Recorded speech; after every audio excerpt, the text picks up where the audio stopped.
There's much more diversity. Ah, man, it's that beautiful mystery. So that the body can be very effective in the region.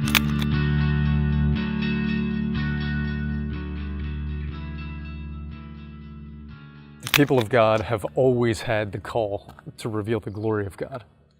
Adam and Eve, it was awesome. I mean, from the beginning, God used those pronouns that says, let us make man in our image.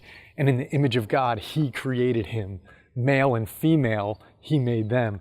And the ability for God to express himself in the plural and in the singular, and then to create mankind where there's male and female, and yet the man shall leave father and mother and the two shall become one flesh.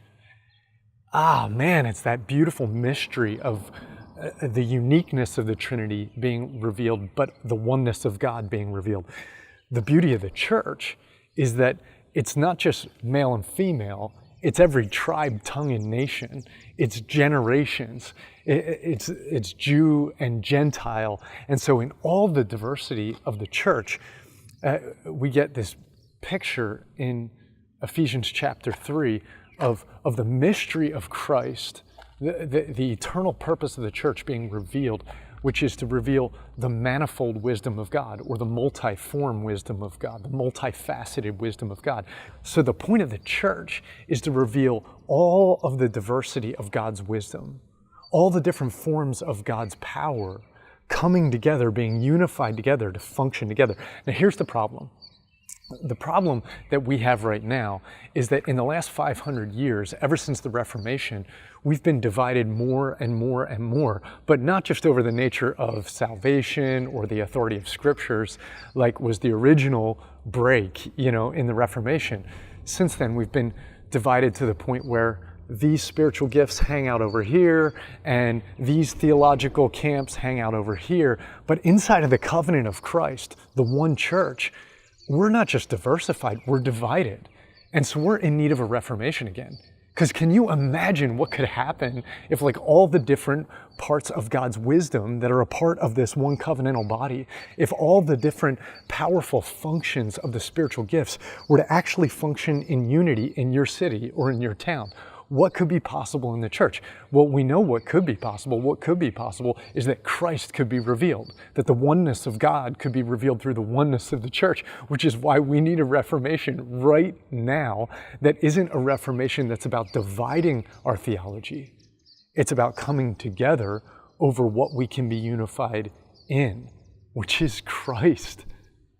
That's what One Church Initiatives is really all about. It's working toward that unity, that oneness in the midst of our diversity. When you look at the New Testament, there is team leadership that's happening all across the known church, really. We see Paul sending Timothy to Ephesus because that's what they need right now. And when you look at the end of the book of Colossians, it's amazing how many leaders are being sent and mobilized to that place right now in order to meet the need that they have. In One Church Initiatives, what we're seeking to do is take the trust that's being built through Church for Church leaders and those relationships, and then begin to think about how the church can function efficiently. A few ways that we've seen that happening. If a congregation doesn't have enough resources in order to hire a full-time youth pastor, but they have a few youth in their church, and another church is in a similar situation. Well, a few of them band together and they begin to have a shared youth ministry where they can take the volunteers that they have and they can take the resources they have to hire someone and to begin to mobilize a youth ministry.